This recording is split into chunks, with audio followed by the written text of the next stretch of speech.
Ma wale awa no e tala no ai masui o le whalimeli Samoa po o le Samoa Post Office. Mau te whiwhia e whairo atu i le tai aule nei. Ia le umato whatasi ai ia ma le li pule foi o le Post Office Samoa le whionga ia tavu i Michael Masio. Ia wa pia foi le pule lua le sunga whapa ia epa. Ia ma se tasi foi o suisi nia ia o le ofisa le sunga le kopo ia epa. Ili sei al mea lea. Whatalo watu tavu i malo au waa nei tai au foma nei tai au manuia. Ma lolo se foma manuia? Alo, ia whatalo whatu foi le mai mua whafonga se o tatu atonu pele o Samoa mai o na au se o iuna iu. E mese foi taulanga soifua lo whanono manua wa Samoa ma. Alwinga i le aso mo le aso ia tainani foi le tapo inga tinam tama matua o lo por fala ma fiula le ula ia mese ia Samoa ma alwinga i le aso mo le aso ia malama soifua lau fetalainga soalo Alo malo soifua mau ia malo whapaia malo soifua manuia no fionga. Ia, o te lole a manoa ta ua le nei o te lole no le tātou taimi. O le ala fotui le a manoa wa e pei o le. O le men mua, wha maa lor tu o whainga ruengo. Wa e pei o tau le o tua e nei tangata la fonga o wha mamori. Wha fonga no le tūlanga fo le lo le taungo fie. Ia, me seo ngai mea fo i e ngā au mai whafo wha mamori fo i e wha sainga.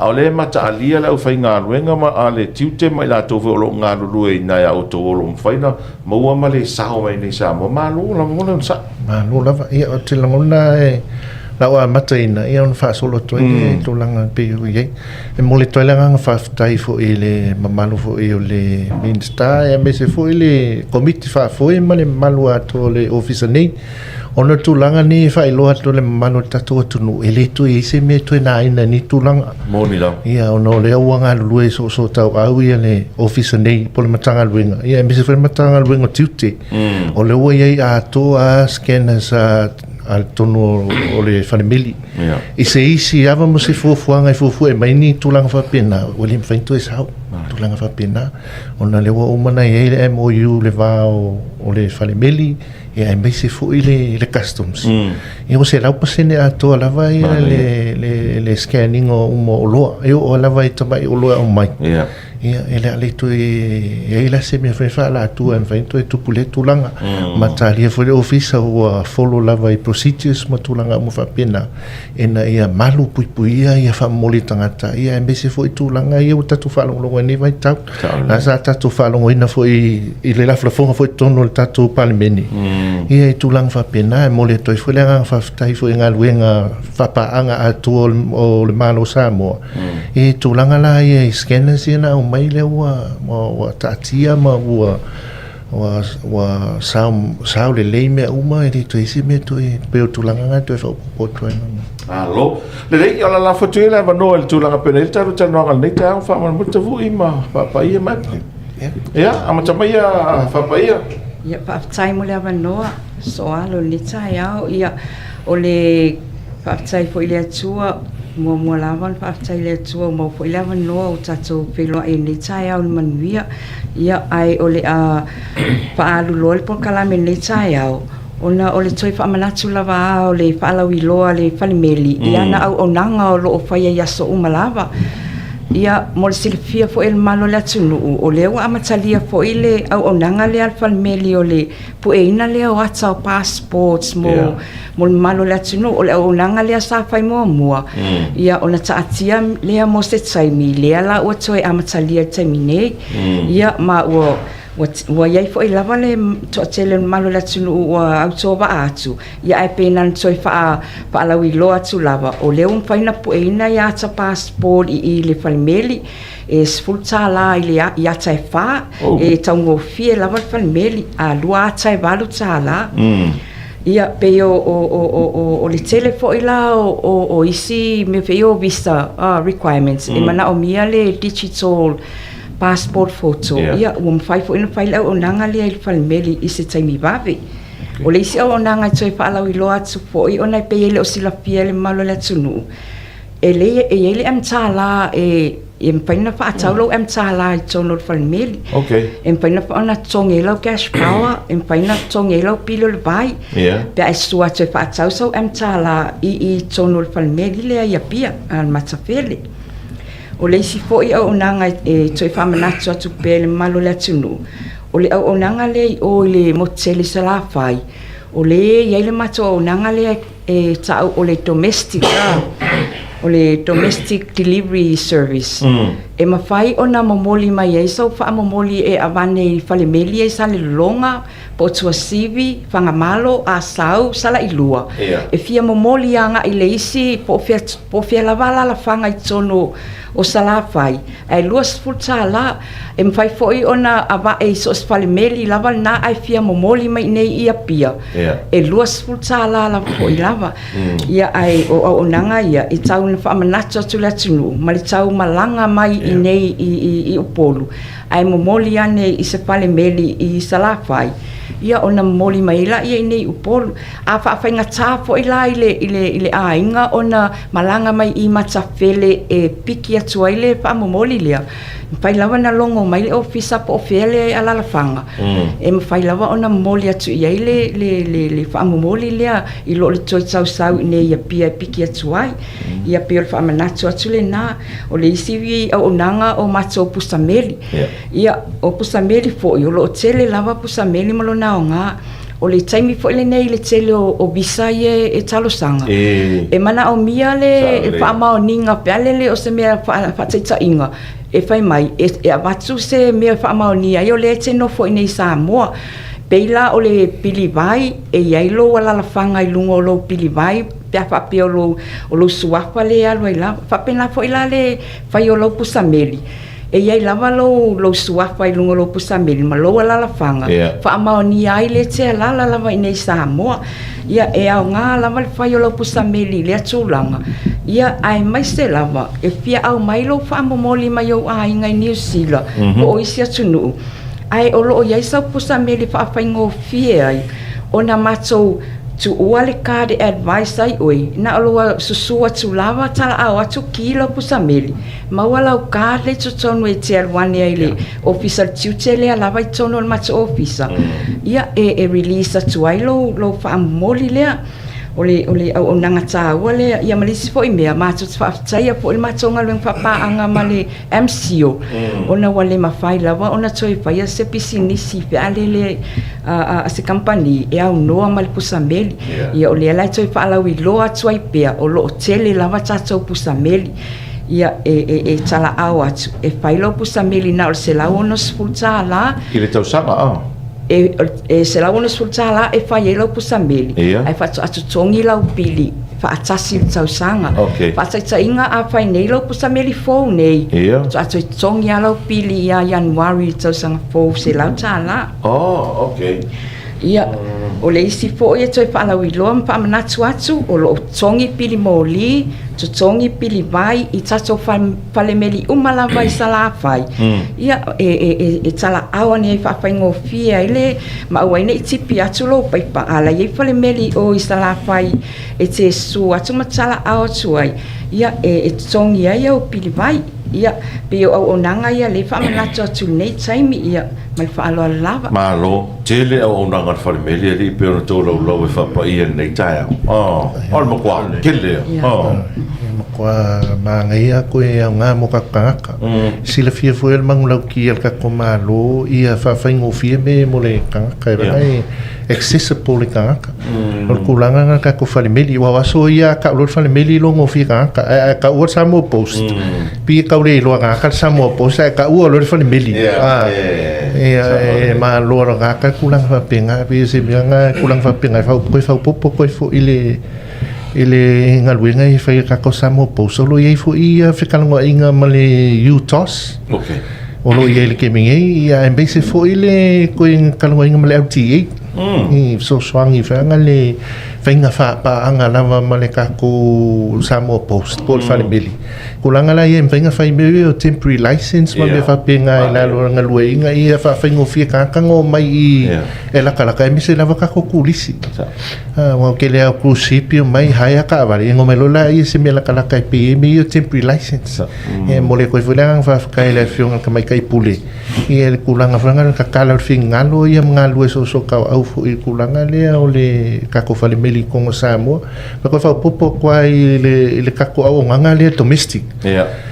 O kako sala whai o le anga o ngau kaka e sau le vaama. E sau e ngea e le vai le ke leo le kupe. Ia anga le tropa i o le Whalemeli pe o ngā kolaulau inga e le sunga e whapai. Ia ngā luas fukara.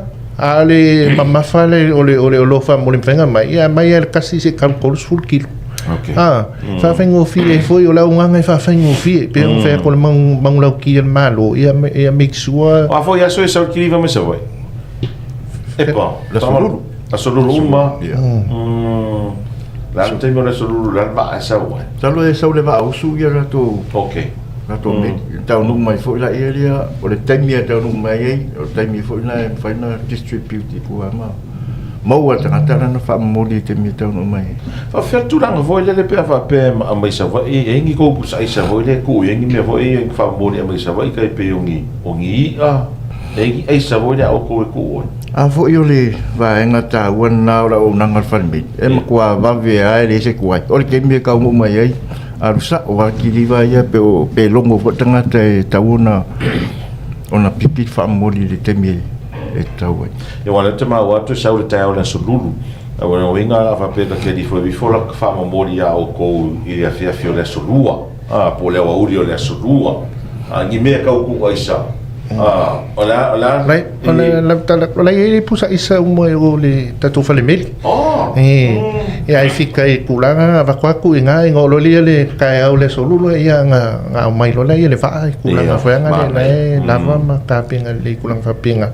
O i peon whea kule sa whaka i ka i malakankar. Ia sa pek le lea le pusa i a whaonga malea o nganga lea lenka ua misa me o uli. Wae mo ia le uli le sau masawa ai mga lei a le uli le sau masawa. E peo kulanga ngai e long pui ai misa Whalemeli ko maanga whaanga le whapeo e le mwhenga alo mari i konga. Ai vile ko sa vai la kelele e la langa ia ngale drop before ai o po fese la ia kulanga yo ia mai le ngi me kulanga ka ai me se foi meio ngaluenga ka lima nga kangaka ka fa ka liva ngale fa ngale ngole la o mai ngile ma ke kim kulanga pinga ia fa ngale o ngale ale Whalemeli sa mo kulanga e se foi ka kangaka la ngalusu ka ra ko kongi ya la e kalfia ngai foi ma al peila le o sau a ko le ka valem kulanga Ia pase sur pas. Ia kulanga va Pase sur va. Ia. O le mea ai ke pua. Ia ngā ko. Ia ko sa ko fa mo mo va como se kupe. Ia mala. E pe kulanga nga.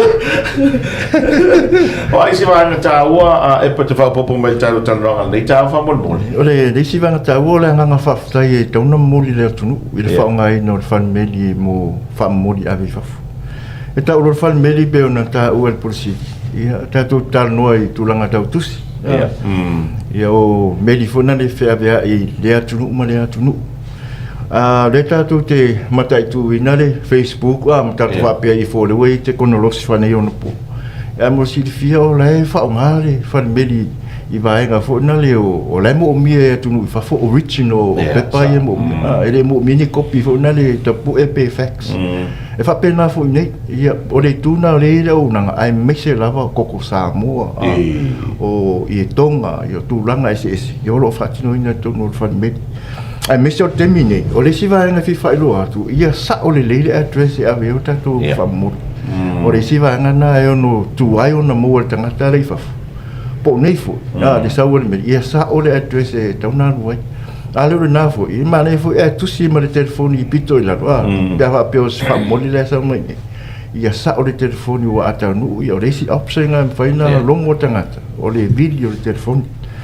Ia o le whamarosia fo e tato EMS. O le EMS, o le unanga na lo i le tracking number e whainga trace. po fea se vaenga o atunu o lo o ilo family o lo famod ia ona mfaila ia ona sua ia mfaila trace ia ma batu foi se email foi na le se fa ko pe foi le meli si tangata le o tauna ngai tu langa fa pena le o ngal na le EMS manisi o nanga ese tonu family mo sil fie ele ka ko ad fo ngo lungo le Facebook le asamo post o le na ad o lo fa alo yo le o nanga o le war family ai o se toi fa manatu wa alu itu ai nu mafio ango o polu ia masala fai tatu au nanga ni ia paso to fi umala vala vai aso tejas ia alu le kiliva ta amilo ala fenga venga ia tu fa tatu tu si ia mafa momori na tangata ia tau le o mai fu ne taulanga ia ala fa ngofia na ifo ia es falo roa mal fale medio lo lato afio e pikela na tusi ia po la se tu la ngau mfai ona la fo mai atu no fa o le fa la dona lo no fa o le wana ia no le to ia macha to e fa manatu mana ia lo fa tai ia se va la wa se mai nga ta vu ia me se foi fa pa ia nei ta fa mon mole o te langona o mai atu ia fa la lo ino o nanga lo pai ia suma tavui e koe whau popo kwa kulanga le penga saungoa ia le sumawea epa o kulanga le o le original e mo le fuiranga whafkai ngai lo ia ofisa lo ia wa kamanga le kele kupen me franga le o le atap le sendi whafusa ngi koe mai koe e lai whau ngai la o nganga mo le langa whafkai vo i ngai kakolo ia ia ngai whau ngai la o nganga le sendi ngai me se fui me i o kulanga o passport ma me whapenga wai whau ngai la le mongoa le e sentai ke le lava ngisa malu la kongu e fanga i lunga Europa sa lo fa nga pele au nganga le o le sentinga le o le famo moli ya kongu ia e il kulanga vanga ka ka fe nga mi ka ngofia le si me fa i lua ko malu ka ko kongu o le au nganga le fa le meli kongo sa mo e ka ngofia ar fa le meli e o fa le meli la foi ngol koko ingi usila po so se kungu e ka mo fiat fa mil o ke ele fa maungi o la kalam kulanga mo fa pinga ele ma fa inkampe e pisingis kumo o ki nga le ka kali au ir fa mil o ma fu anga fu nga nga fa il malul ka kum ka wenga le po le au nga le inga ia make sure le kungu o la fa ka fa nga ile le au nga le mo o ko ka ka o fa mo nga fa kalanga fa pe ye o koko o pake kirikiki yo kulang fapenga ia faianga momoli ka ko au fangalwenga i kulang fapenga ia mal kulang saung ali mu ia ma karfianga i ka ko ka pe kulang tai tele to voi ia malo va nei tai au ta do so tai pe fa malo fo mo nga luenga ia mo le to toi no le ta to no ia le ta to fa meli ia ai manuio to fai va nei aso Pen kasi ali si mele mole mamalu e mesi foi ka ko medium kulanga fa penga ile ngau fa ngale wa kul fa meli kulanga pe nga e fa mole fa so ka ime ia office e mesi lo ia fa ia va ia le kulanga le ka administration ai le wa ka pu e mai ka o pe kulanga fa mai mole ia kul fa mole ele awa ia la puaka ma fa nga pe u pura ku ia mam lama fo lo ia foi ka lo na whakauri mai inga ngal winga ia fa pe ke fia ko mai sua ko fanga kulang ia ko e fa mo lunga mga kulang fa pinga le ka ko ka le ngu va fe lo o ngi sa mo e le ngu me va fe lo e ka nga fai ka wanga e lo le fa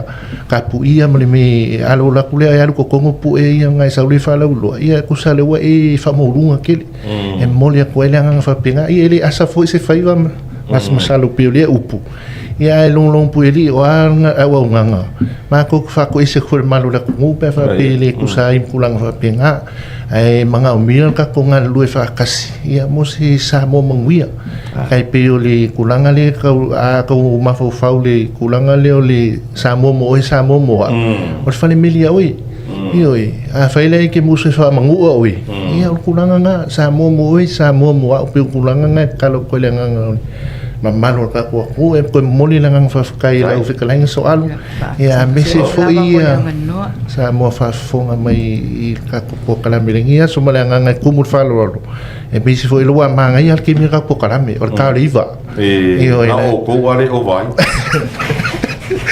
ia fakai la mo ia ngai kai ao malo fa